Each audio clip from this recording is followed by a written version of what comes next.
In this video, we'll look at how to get the bin count in TensorFlow. For that, we'll use tf.math.bin count, and the bin count.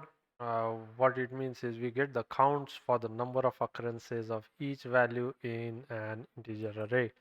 So let's say we have a tensor x which has the values as below 1. We have value of 1, 2, 3, 1, and 2. So we have 1, 2, 3, 1, and 2. And what we have here is the value of 1 is occurring 2 times, value of 2 is occurring 2 times, value of 3 occurs just 1 time. And so if we uh, try to get those values, we would use tf.math.bin count x. And now if you print the value for z, in the output we see the counts, and here is how this is. There is no zero, there is no value of 0 in there, therefore we have a count for 0 is 0. Then for 1 we have 2 ones in this, and so we have value of 2. Again for the value 2 we have 2 twos, and so the value is 2. We have only 1 3, and therefore the value is 3 right here.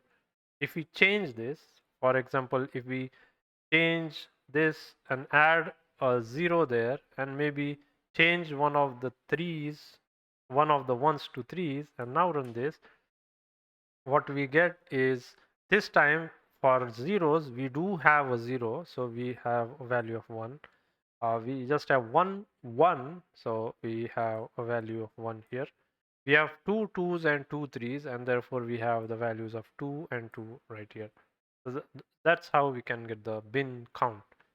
Likewise, if we have a array, or if we have a tensor that's two-dimensional, let's say we have a tensor that has values 1 2, that has the values 1 2, and then additional values after that, such as 1, and then another 2 and 2, and then following that we have another row which has values 1 2 3 and 7 and 0. In this case, if we try to get the bin count like this without using any axes, what we are looking at is the bin count for the entire tensor. So for 0, there is one occurrence of 0, so we have a value of 1. Then after 0 1, so for we have 3 occurrences of 1, so we have a 3. Then we have 4 occurrences of 2, so there are these 2, and then these are another set of 2, so we have 4 twos, that is here. After 2 we have 1 occurrence of 3, and so we get a 1. We do not have any values 4 or 5 or 6, and so those values are zeros. We just have a value of 7 after that, and so one occurrence of 7, therefore we have value of 1 here in the output.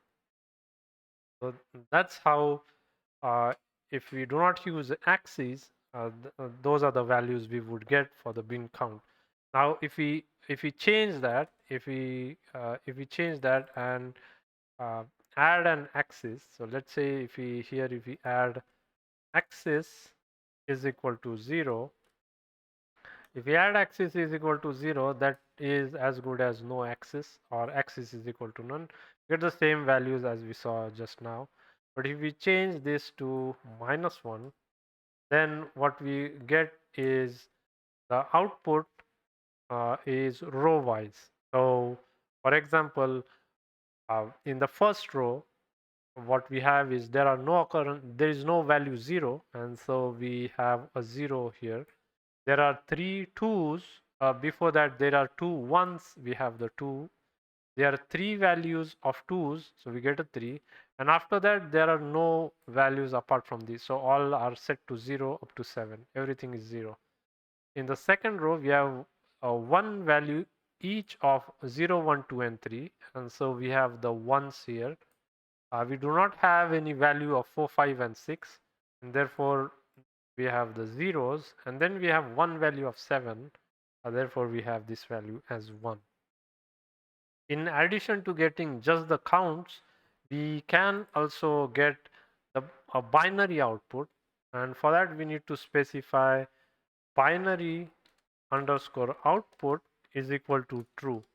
What this does is we simply get 0 or 1 in the output if that particular value is or is not there in that particular uh, in the tensor on that axis. For example, in the first row, is there a value of 0? Or there is not, and so we get a 0. Then we ask a question, is there a value of 1? There is, and so we get a 1. It doesn't matter how many times the 1 is repeating, as long as it appears. Is there a value of 2? There is, and so we have 1. Is there a value of 3? There is not, and so we have 0. Is there a value of 4, 5, or 6? Then none, so all of them are 0. Likewise, in the second row, we have one value each of 1, 2, 0, 1, 2, 3, and those are the ones. We do not have any values for 4, 5, 6, those are zeros, but we do have a value for 7, and therefore this is a 1 here. So all the values are there. This is a binary output where the values are either 1 or 0. So that was it for this video. I hope you got an intuition how to use the bin count in TensorFlow Math. If you have any comments or suggestions, please do let me know in the comment section below. Thank you.